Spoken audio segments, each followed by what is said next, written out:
সহজেই কাতলা মাছের ঝালের রেসিপি আমি দেখাবো, যেটা আপনারা খুব সহজেই তাড়াতাড়ি করে করতে পারবেন। তার জন্য আমি কাতলা মাছ ভালো করে ধুয়ে নুন হলুদ মাখিয়ে রেখেছি।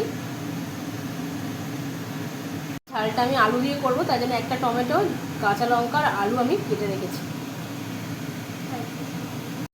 একটা পেঁয়াজ আর 2 কোয়া রসুন আমি এখানে চপিং করে নিয়েছি। মাছগুলো আমি এরকম করে ভেজে ভেজে আগে তুলে নেবো, ভাজা বসিয়ে দিই। মাছগুলো সব ভেজে তুলে রেখেছি। এদিকে তেলের মধ্যেই আমি আলুগুলোকে লাল লাল করে ভেজে নিচ্ছি। আলুগুলো প্রায় ভাজা ভাজা হয়ে গেছে, আমি ওর মধ্যে টমেটো দিয়ে দিলাম। আর দিয়ে দেবো এই পেঁয়াজ আর রসুন যে আমি গ্রেট করে রেখেছিলাম, সেই পেঁয়াজ রসুনটাকে দিয়ে দিলাম।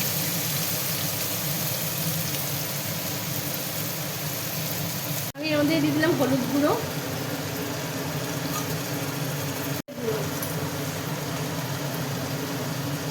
সবগুলোকে আমি খুব ভালো করে তেলের সঙ্গে মিশাবো, মিশিয়ে ভালো করে ভাজতে থাকবো।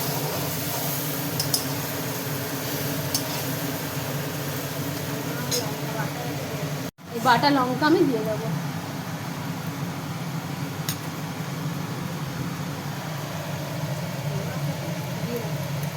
লঙ্কা বাটা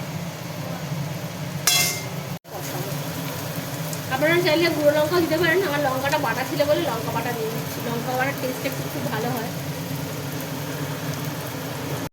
এবার আমি এটা দিয়ে দেবো প্রয়োজন মতো নুন।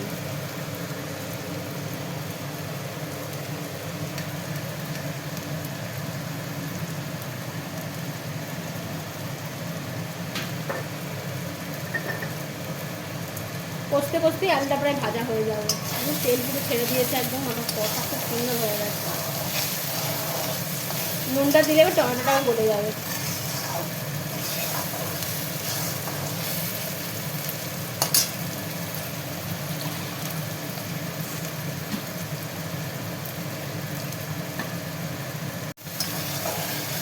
মশলা পুরো কষে গেছে, এবার আমি জল দিয়ে দেবো। আমার আলুও সিদ্ধ হয়ে গেছে, এবার আমি জল দিয়ে দেবো।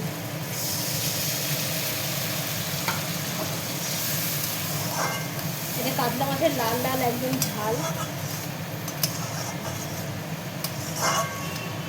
একটু ফুটে উঠলে আমি মাছগুলোকে দিয়ে দেবো। ফুটে উঠেছে, এবার মাছগুলোকে আমি দিয়ে দেবো।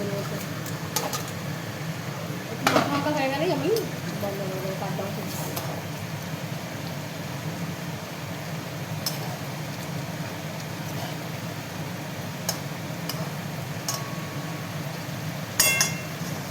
একটু হতে দেবো, মাছের ভেতরে ভালোভাবে রস ঢুকে যাবে।